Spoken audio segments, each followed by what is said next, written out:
Good afternoon, everyone, and thank you very much for joining us today. My name is Anne Fazakerley, and I'm the Head of Philanthropy at the Bionics Institute in Melbourne, Australia. It's my great pleasure to welcome you to our event today as part of Hearing Awareness Week, Measuring Tinnitus, Detecting an Invisible Condition. So I'd like to begin by acknowledging the traditional custodians of country throughout Australia and their continued connections to land, sea, and culture.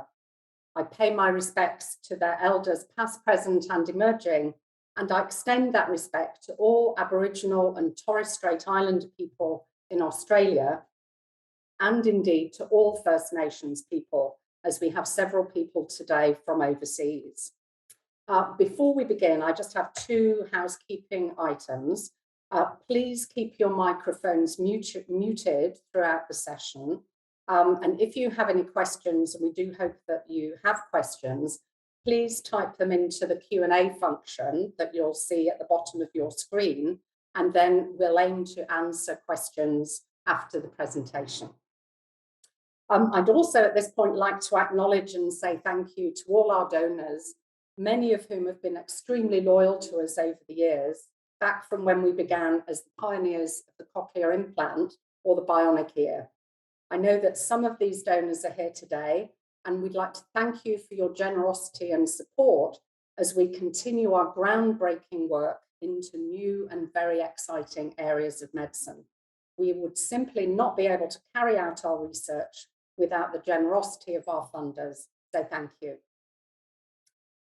So in our discussion on tinnitus today, we aim to give you the latest information on tinnitus, including how many people are affected. We'd like to update you on the pioneering research that we're undertaking here at the Bionics Institute. We'd like to demonstrate the incredible impact the research will have on the development of new potential treatments. And we'd like to show you and share with you perspectives from both a patient and a clinician's point of view. So today you'll hear from Dr. Menej Shastarian, who's our lead tinnitus researcher at the Bionics Institute, from Victoria Didenko, a tinnitus patient, and from Dr. Sal Margzar, Doctor of Audiology and Clinical Director of the Hearing Doctor in California in the States. So first, let me introduce Professor James Fallon, who'll tell us more about the Bionics Institute and our long and successful history in hearing research. James holds a Bachelor of Engineering and a PhD in Biomedical Engineering from Monash University, and he began his research career at the Bionics Institute in the Auditory Neuroscience program. He has been our research director since 2017, is a leader and mentor to our team of researchers, and he's a holder of several patents. James. Thank you, Anne. Welcome everyone virtually to the Bionics Institute today. It's some 30 years ago, Graham Clark founded the Bionics Institute in his quest to develop a cochlear implant to treat deafness. One of the really unique things Graham was able to do and realize is that no one person could develop such a device. So he brought together clinicians, scientists, and engineers. And that's why me as an engineer can talk to you now as research director at the Bionics Institute. He really realized that you need all those different facets working together and in concert to tackle these big, difficult problems. One of the other things he was also very clear about was the need to measure how well he was doing. So it was always going to be pretty simple to tell whether a cochlear implant participant could hear or not, but how well were they hearing? He didn't just want to bring some sound, he wanted to bring an improvement in sound and be able to measure how much they improved. And so those are the two key things the Institute continues to do today: work across a range of disciplines and measure how well we're going as well as we can. So if we fast forward over 30 years, half the time I've been at the Institute, we've taken those same philosophies as we work through bionic eye implants. We measure how well we go in those bionic eyes. Deep brain stimulation for things like Parkinson's disease. We develop measures to tell how well our stimulation is doing so we can titrate the dose very specifically. And more recently, pure measurement when we're trying to measure epileptic seizures in patients. So measurement has always been a real key to the Institute. We've also not forgotten about hearing. While we've done all those new things I've just been telling you about, hearing has remained core to what we do and also to my own research. One of the things we're continually doing is trying to improve upon that cochlear implant. While it's been around for 30 years, there are still more improvements we can do. Trying to get higher fidelity hearing, better listening. We're also trying to repair hearing loss. So one day, you never know, we might be able to put cochlear implants out of business by having repaired hearing. It's a long way off, but that's certainly our hope.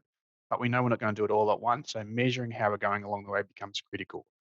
One of the real challenges with cochlear implants is that lots of the standard measurement techniques we typically use don't work very well with cochlear implants. And so we've had to invent and develop and co-opt new measurement techniques along the way. Manaz will tell you about one of those that we're using in a bit more detail as we go. And so as we do that, we actually find new novel uses for some of these measurement techniques. We took this measurement technique and started looking at assessing hearing in newborn infants, telling how well their devices are tuned for them. It's a program you may have heard about called Eugenie, where we're really trying to tease apart in very young babies how well their hearing's doing. Manaz had a great insight to take that same hearing technology and apply it to a completely different field, tinnitus. Again, trying to tell how bad is your tinnitus so we can help develop a treatment for your tinnitus. So with that, I'm going to stop talking about all the things that we've done and hand back to Anne and let you get on and hear all about our tinnitus. Okay, thanks, James. I'd now like to introduce Dr. Manaz Shastarian, our lead researcher on tinnitus at the Bionics Institute. She's an alumna of Monash University, holds a PhD in biomedical engineering, and she's worked in both medical research and industry. Her research focus is on the measurement and processing of physiological signals using conventional and novel recording techniques and the development and commercialization of medical devices. She's been at the Bionics Institute for 5 years with a focus on tinnitus for the last 3.5 years. So Manaz will explain to us about tinnitus and the current unmet treatment needs. Manaz. Thank you very much, Anne. I will just share my screen.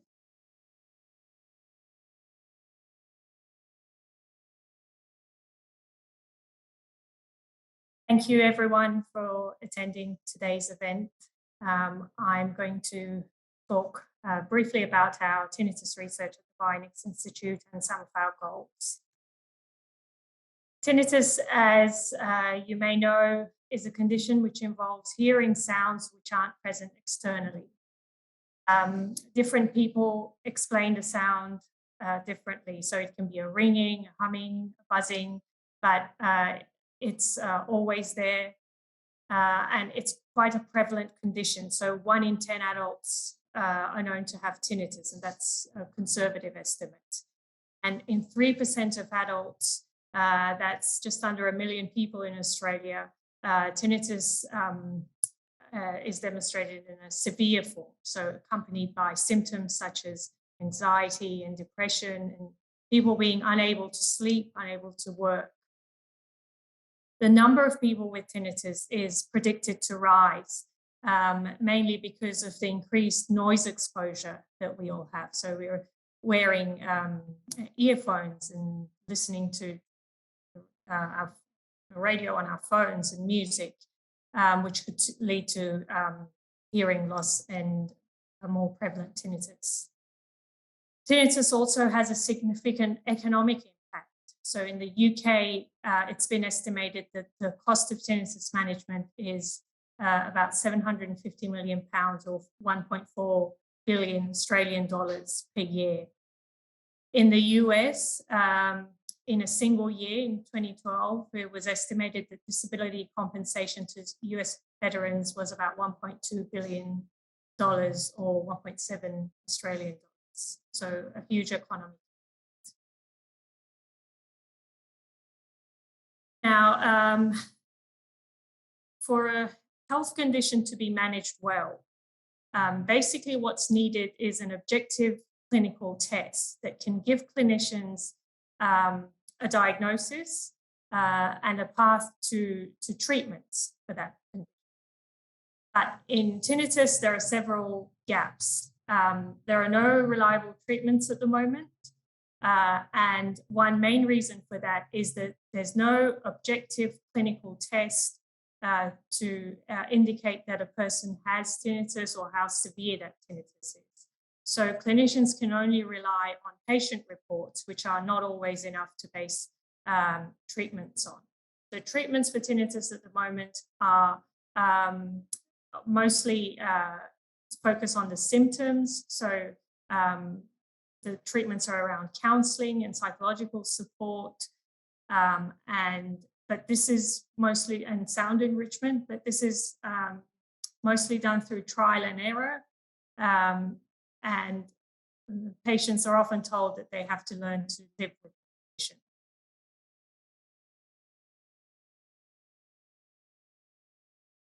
So Anne, would you? Thanks, Manez. We'll now hear from Victoria Didenko. Victoria has been a sufferer from tinnitus for almost 10 years, and she works as a major advocate for people living with this condition. Victoria is going to share her experience of living with the condition and will explain the difference that the research we're undertaking at the Bionics Institute could make for people like her. Victoria. Thank you, Anne. Thank you. Hello, everyone. Again, thank you for inviting me to speak today on my tinnitus experience. I've struggled with this auditory torment for almost 10 years, and it's been a real emotional roller coaster of a ride. Now, what caused my tinnitus? Well, I had attended a few parties held in very noisy venues at the time of my tinnitus onset, and I'd had a fall whilst walking my dog, and I'd arrived at middle age. So, what caused my tinnitus? One of the above, some of the above, none of the above? Who's to know exactly? Because there's so little research done on tinnitus, the tinnitus symptom, that it continues to be a medical conundrum to this day. Hopefully, with the work being done by Manez at the Bionics Institute, we'll soon change this. Daily life has its challenges for us all. Life with tinnitus is doubly challenging and hard work. It's exhausting. It's not an easy gig living with constant head noise 24/7. This is not what my auditory world sounds like.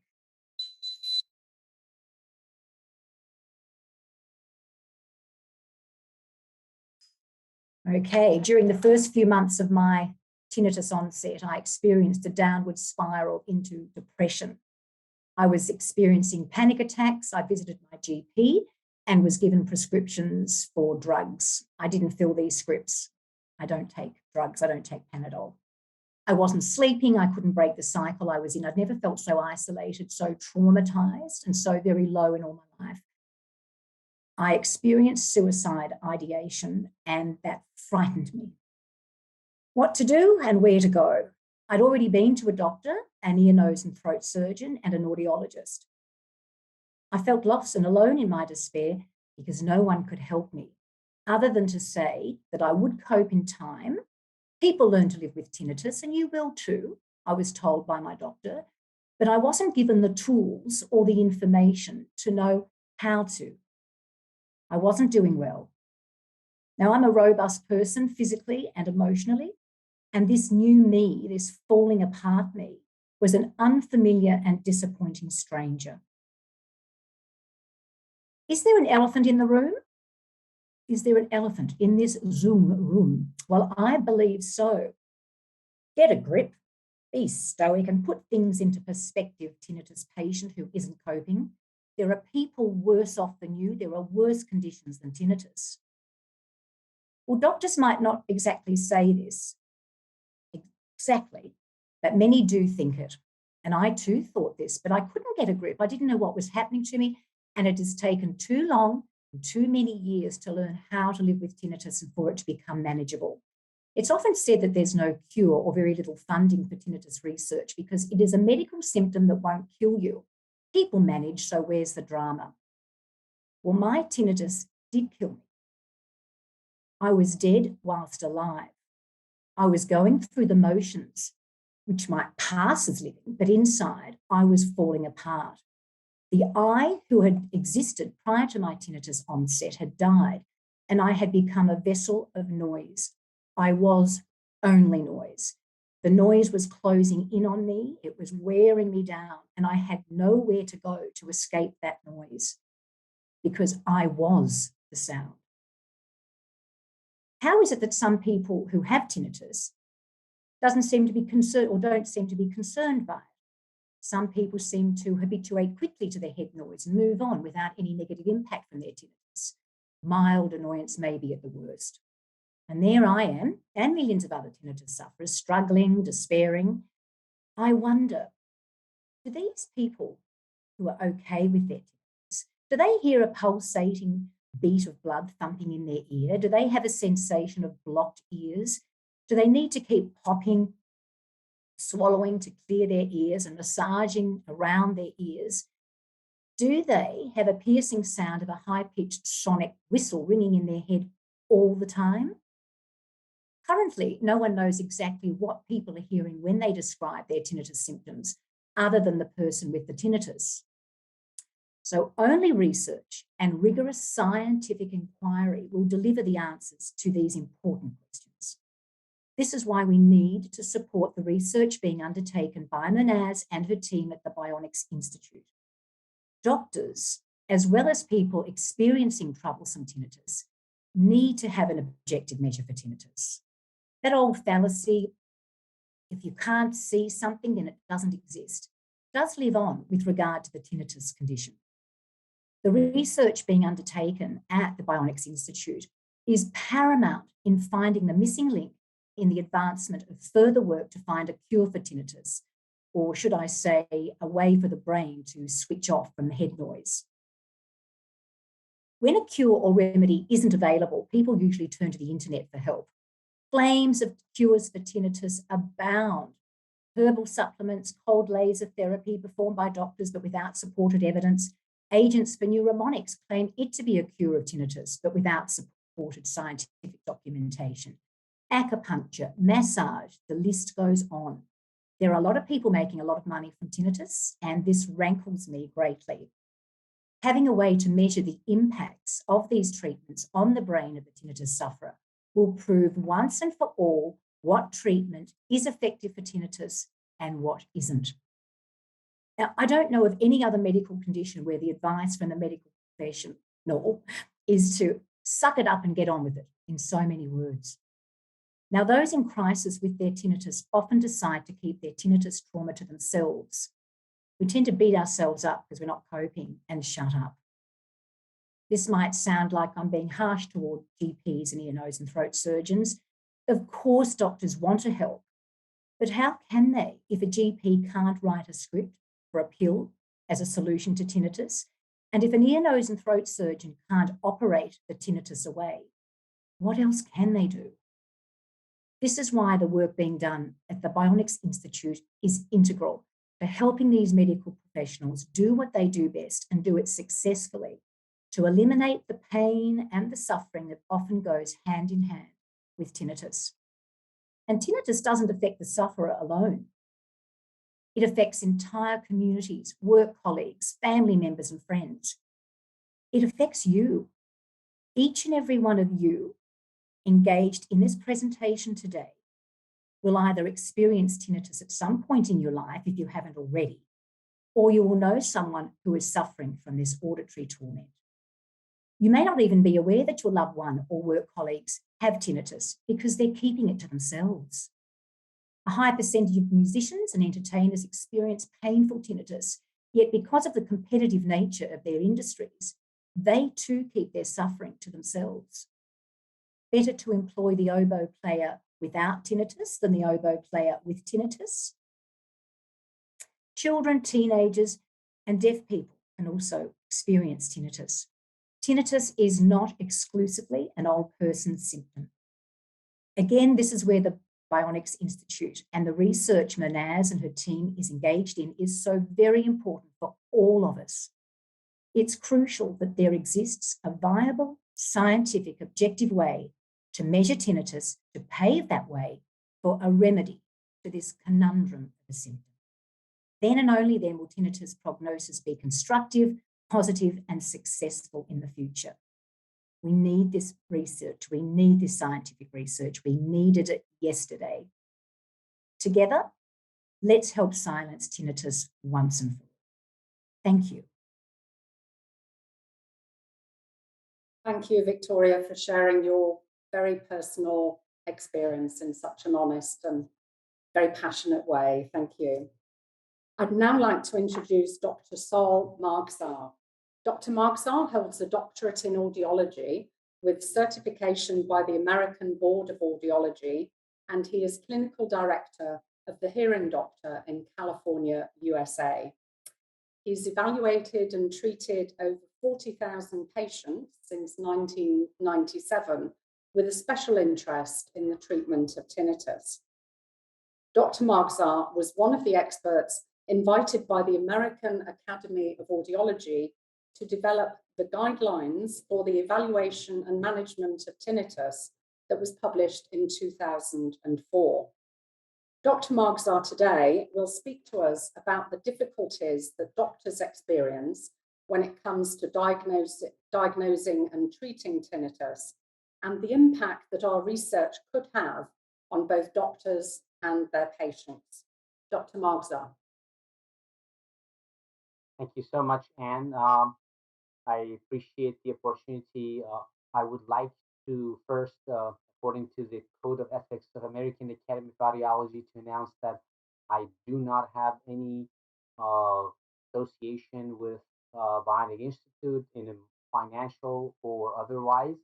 I was not paid for this presentation, and I will not benefit at all from funds or anything that will be given to the Bionics Institute.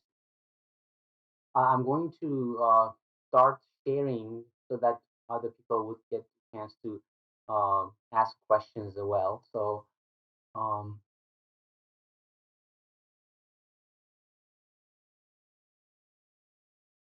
all right. Um, so I would like to let everybody know that I am usually the one who sees patients like Victoria. Uh, when people are asking for help, I'm the one who gets referred to. And there always has been a problem with providing help for these patients for all the reasons that Victoria alluded to. One of the biggest problem is that we need to have an objective tool to determine what level of tinnitus this patient is suffering from. And we need to categorize any condition that is as enigmatic as tinnitus needs to be categorized. At this time, Jastreboff, who developed the neurophysiologic model of tinnitus, has got 5 different categories from 0 to 4 based on presence or absence of hearing loss or hyperacusis, which is the sensitivity to loud sounds, as well as a condition called winding up of the tinnitus, which is when people get increased tinnitus as a result of exposure to sound. But these are, again, all subjective.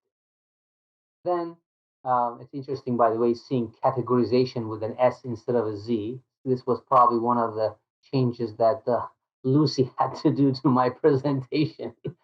um, uh, so there is also other type of categorization. We want to know what level or severity of tinnitus patients we're dealing with. So we're using the THI stands for Tinnitus Handicap Inventory, or TFI, which is Tinnitus Functional Index.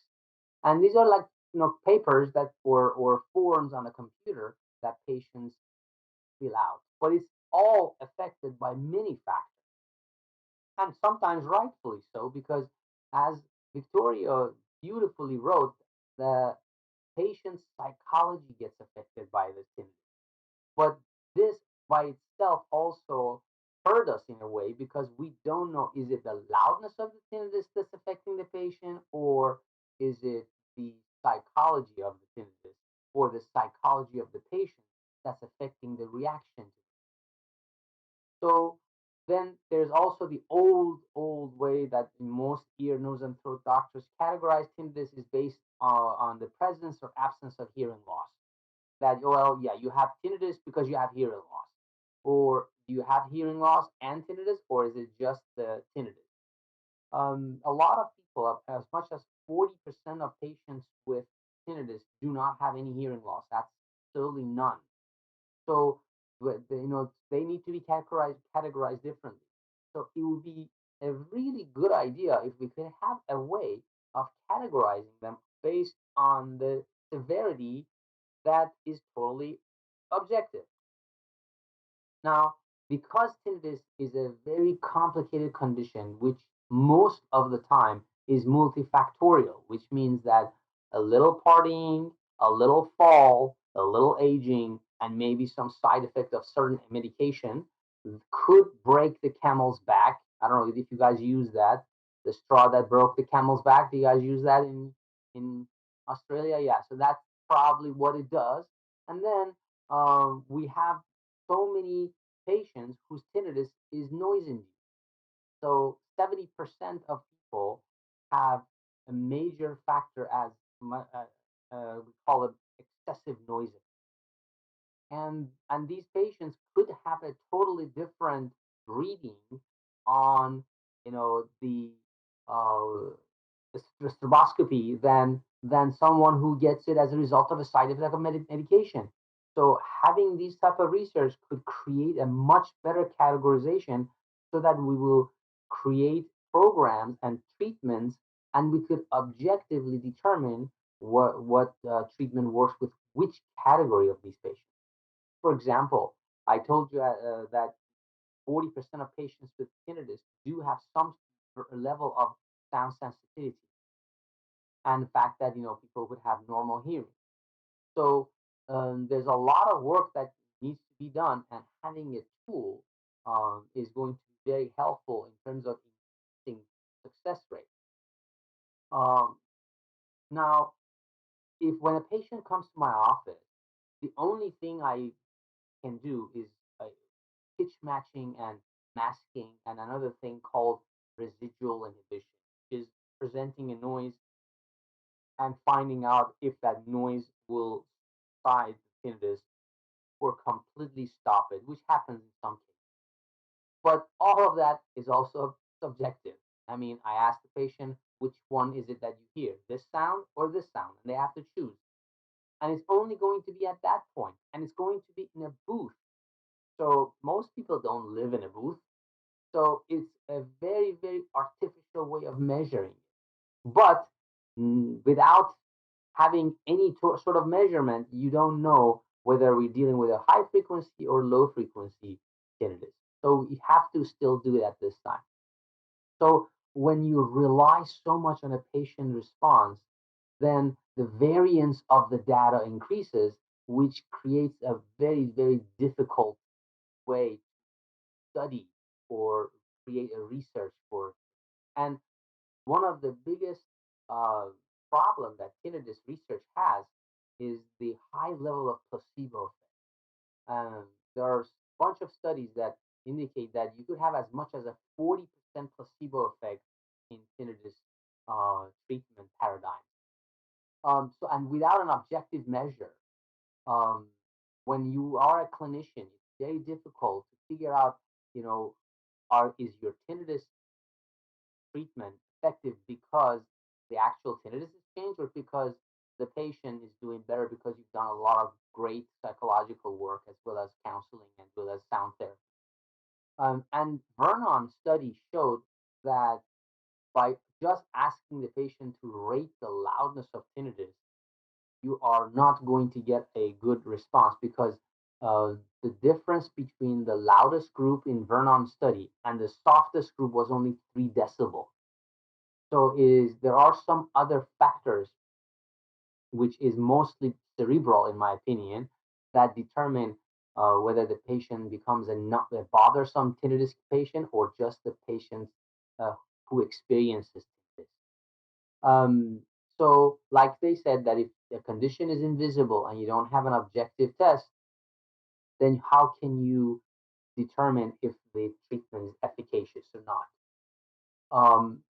Now, if we are able to diagnose it and we could create maybe in the future some reliable way to measure the degree and the severity of the tinnitus, we will use this gold standard in a paradigm to examine the efficacy of the treatment. For example, in Ireland, there is a treatment that's coming along and has been around called linear. It uses two types of stimulation, auditory and through somatosensory through the tongue. And they have to use a THI, and this is the first technique that claims that it could reduce the loudness of the tinnitus. Wouldn't it be interesting to use, NFIR to figure out if this is really objectively showing the same thing pre and post treatment? And all they are claiming that you have to use this for 8 weeks. So it's going to be extremely fast and extremely reliable if we have something that has about 85 to 87% success in determining the tinnitus presence or absence or degree of it. So we could use this also in order to reduce the cost of the tinnitus treatment and tinnitus payment, because like Dr. Shusterian already exhibited on the first slide, more than $1 billion in the United States is being paid just because the vets have tinnitus. Now, the Bionics Institute work can create some form of stratification to effectively determine severity. If we could get a prototype that would be available in clinician's office, and if we could do this rather fast way, all requires work and hard work, then we could probably classify groups that need intervention so that people will not get into to suicidal ideation after a while. We could determine, okay, this is, let's say, type A, and type A's need counseling and quickly get into audiology clinics for treatment, versus someone who is having it as mild, but they are really, really distraught because they have never had to cope with anything. So this way we could create care according to the patient's needs. And then, like I said, we could determine how effective the treatment was and fund the treatments that are effective. I appreciate everybody, and I would like Anne to take over. Thank you very much, Dr. Margzal. I'd like us now to go back to Dr. Manej Shustarian, who'll explain the work that we're doing at the Bionics Institute. We've created a new way of measuring tinnitus by recording brain activity, and Manej will explain to us how this could help people with tinnitus in the future. Manej.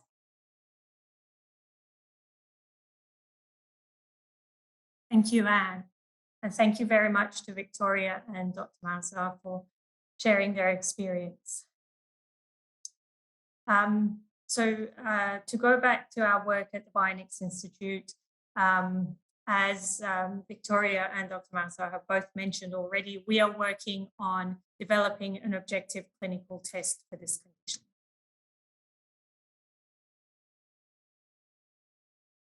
This is an overview of our work and the main components that it involves. So we're using a brain imaging technique called functional near-infrared spectroscopy to measure brain activity. And we are using artificial intelligence algorithms to find the best way of analyzing this data and extracting tinnitus-related information for it. And our ultimate goal is to have an imaging system with our algorithms integrated that a clinician can easily use to give them information such as whether a person has tinnitus, so tinnitus presence, and how severe the tinnitus is, for example, whether it's a mild or a severe case. And I'll talk a bit more about that shortly. But just to explain a bit more about the imaging technique that we're using, functional near-infrared spectroscopy, or FNIS. FNIS uses near-infrared light to measure changes in blood oxygen levels in the brain. And it does this using a montage of light sources and detectors that we can arrange on a cap that goes on the head, depending on which parts of the brain we want to assess. And briefly, how FNIS works is that when a part of the brain is active, there's a demand for increased oxygen. So what we see in a typical response, shown at the bottom left of the screen, is an increase in oxygenated hemoglobin and a decrease in deoxygenated hemoglobin with brain activity. So this is just a short clip of our recording system that we're using at the moment.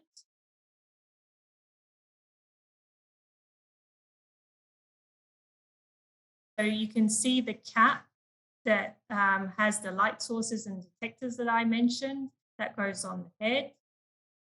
And we record brain activity under different conditions. So when the person's not doing anything, when they're looking at visual patterns, and when they're listening to sound.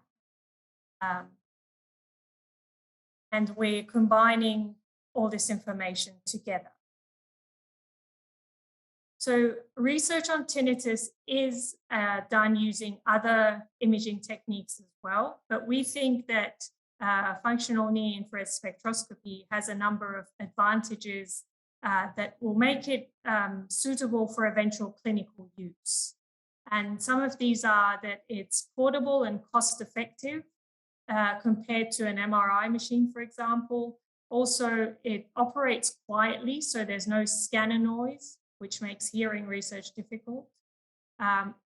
Because it uses near-infrared light, it's safe to use with implanted devices, and it's not affected by electrical artifacts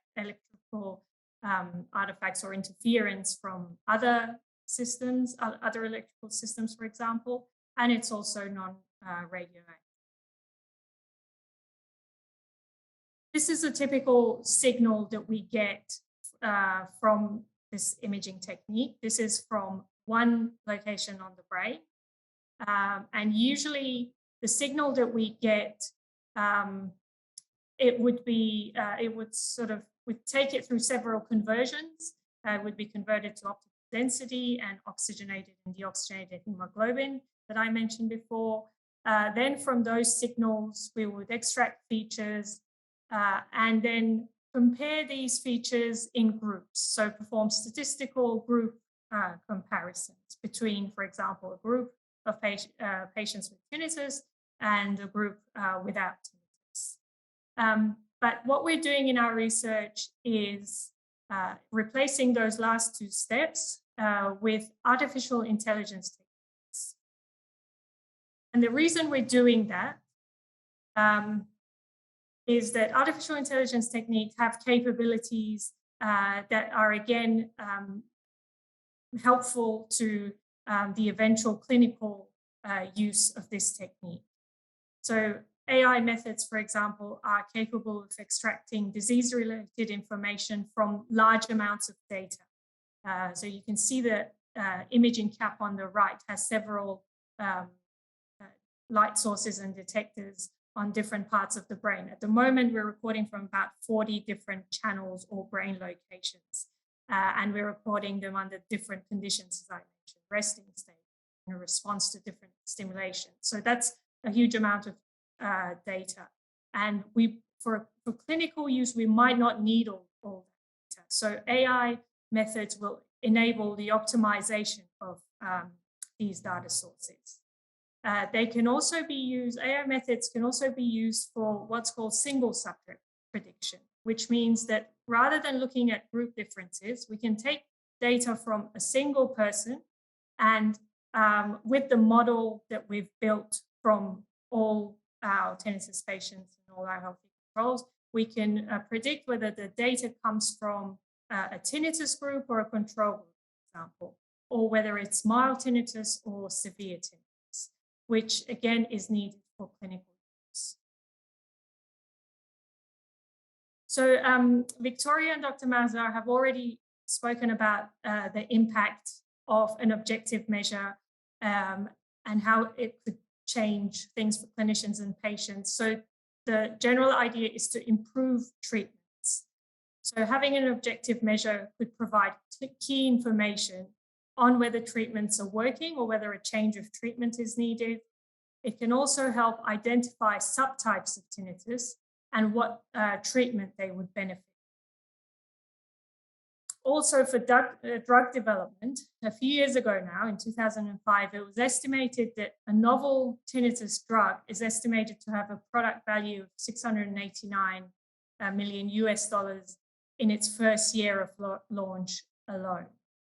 So there is definitely, it is definitely a worthwhile for drug development as well. So briefly to talk about the work that we've done to date, we started off with a small study on 25 tinnitus patients and 18 healthy controls. We published those findings at the end of 2020 and briefly summarize the results of that study. We showed that we could distinguish using our imaging technique, we could distinguish signals from tinnitus patients and healthy controls, as well as mild versus severe tinnitus cases with high accuracy. And also we showed that our features were associated with how loud a person found the tinnitus to be or how annoying they found it to be, which is again important for prescribing different treatments to different tinnitus subgroups. The study was received really well, and there was worldwide interest from media and scientific news websites. There was a story about it on BBC Planet, if you're interested in listening, basically highlighting the need for this clinical measure. And since then, we have received over 400 expressions of interest from individuals with tinnitus, expressing interest in taking part in our study, again highlighting the need that patients feel for more work on this condition.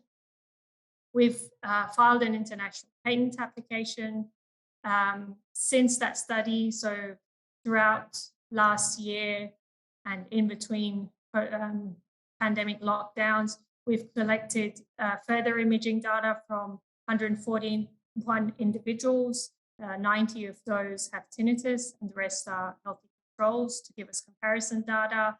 And the data is still showing significant correlations of disease characteristics with the imaging measurements that we've. Now, our next steps are to complete our artificial intelligence algorithms using this bigger data set that we now have.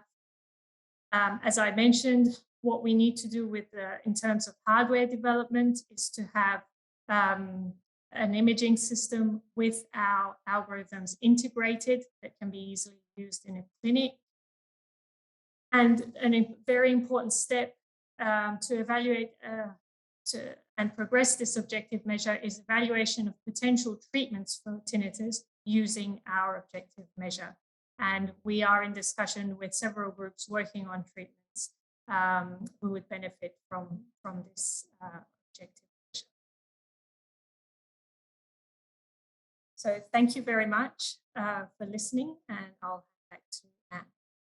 Okay, thank you very much, Manez. We'd now like to move to questions. We're going to spend a little bit of time collating the questions, and James and Manez will take questions, with James facilitating. Before we get there, I'd just like to say thank you to everybody who has submitted questions. If you're quick, you can still get a couple more questions in. I just wanted to say, you know, we are doing some amazing futuristic type work at the Bionics Institute. We believe that our work can have a really dramatic impact on patients' lives just as the bionic ear did all those years ago. Like to say that we rely on donations from members of the public. We have a wonderful group of friends, donors, and supporters, and your funding is really important to us to accelerate the move from this objective test, which we're currently working on in the laboratory, to move that more quickly into clinics and really help to change people's lives, people who are suffering from this very debilitating condition. So I'm going to hand back to James and Manez, and we'll take your questions. Thank you. Thanks, Anne. The first question that I think we might take is, does this test work on all types of tinnitus, Manez? Well, I guess to answer that, we would need to test the different types of tinnitus, and that's what we're aiming to do. It's what one of the reasons we're raising more funds to be able to do larger clinical trials with different types. But it could well be that even though it might not work on all tinnitus types, but it could help differentiate, rule out a certain group that a person belongs, a certain subtype that a person belongs to. But we would need more data. I also know, Manaz, that you were having some promising results with differentiating some different aspects of tinnitus. Do you want to go into that in any more detail? That's right, yes. So differentiating how loud a person is experiencing the tinnitus sound and how distressing it is to them is very important for developing the right treatments and sort of guiding patients to the right treatments. So our data so far is showing promise in being able to differentiate those two aspects. Right. Another question is there any international collaboration going on with this research, or is it all homegrown here based in Australia? At the moment, it's all in Australia, but we would like to hear from potential international collaborators as well to discussing. And again, Naz, I think you're being a little modest, so I might prompt you with part of your answer there in terms of it. You know, the FNIS equipment we use, and who supplies that, and what's our relationship with them. So the FNIS equipment we use at the moment, the brain imaging equipment, is made by a German company, Bionics, and we are in discussions with them to work together to further develop the hardware for clinical use.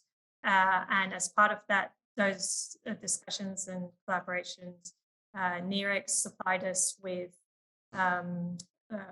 very expensive imaging equipment for 6 months last year, which allowed us to accelerate our data collection. There's a question about the cause of tinnitus, that $60 million question, or probably more given inflation nowadays. Is the results that you're gathering to date leading any insight into the cause, or whether there's even just one cause or multiple causes?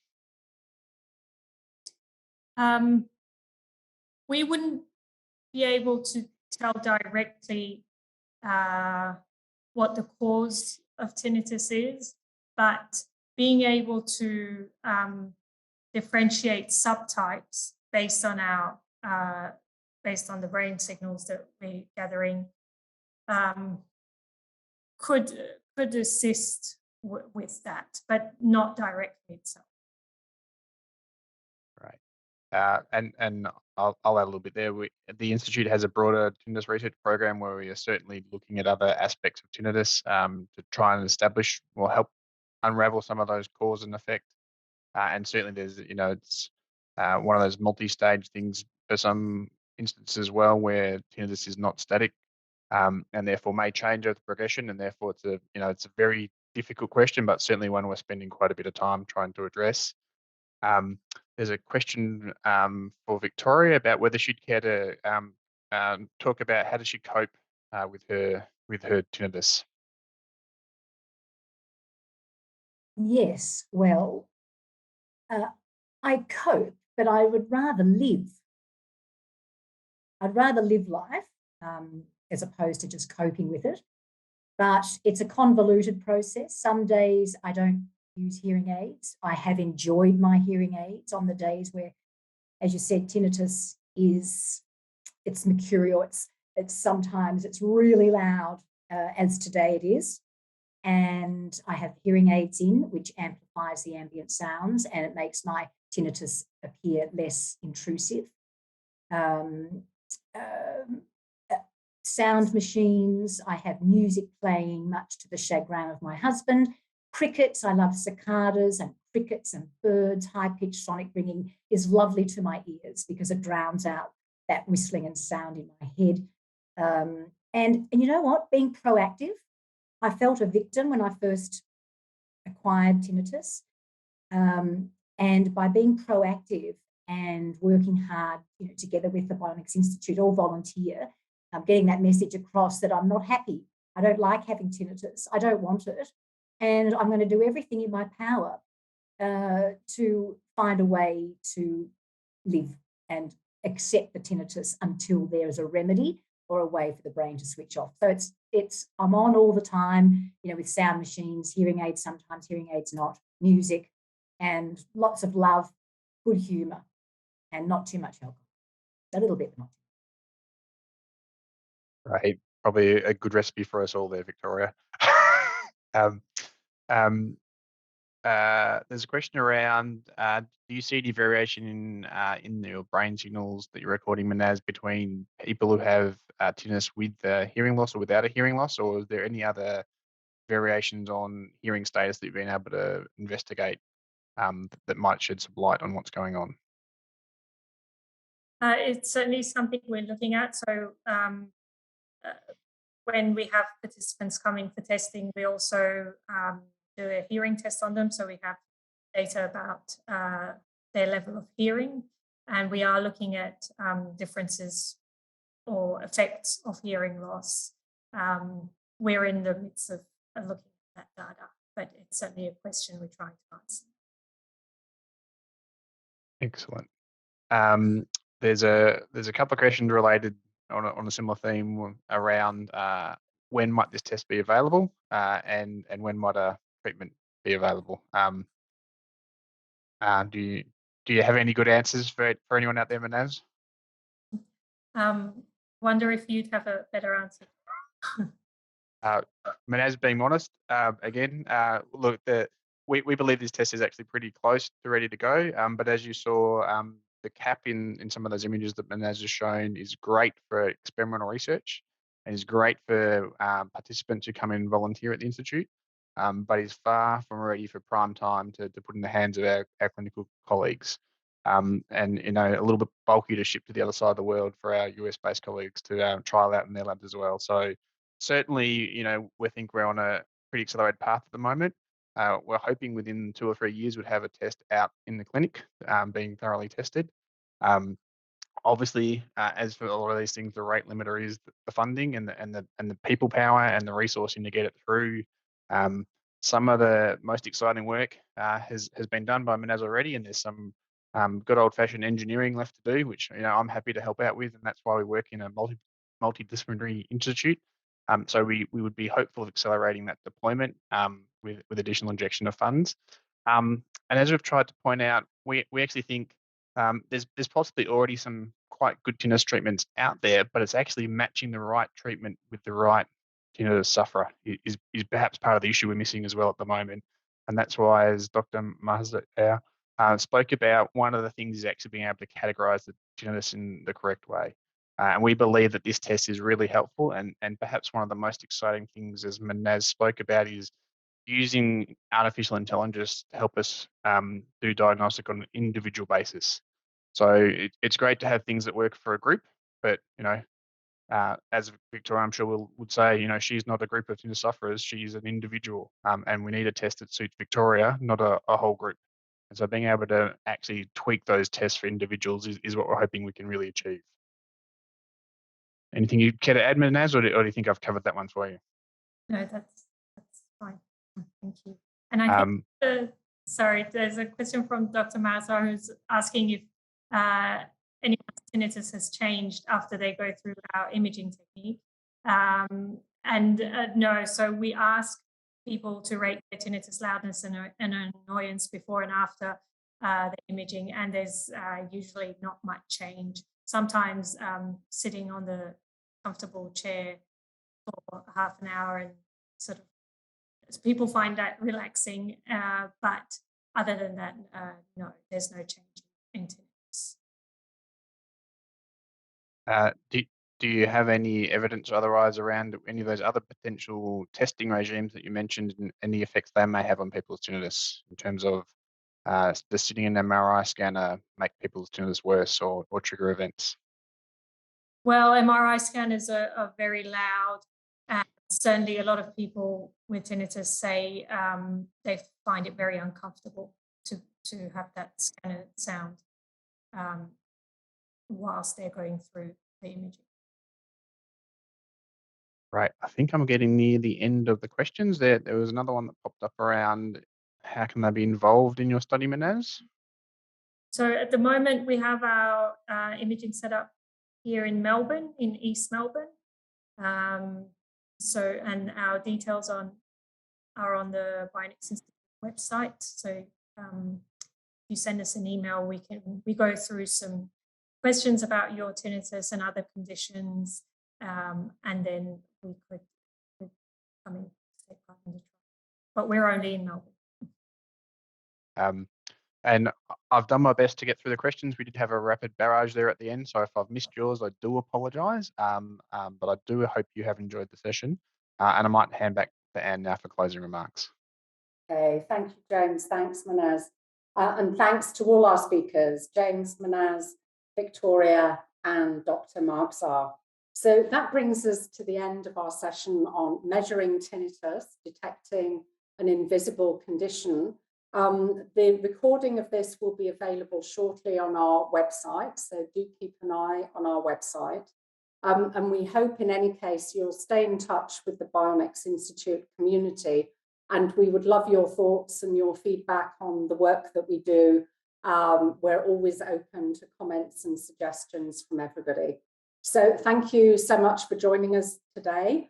Thank you for your support, and we look forward to staying in touch with you. Thank you very much.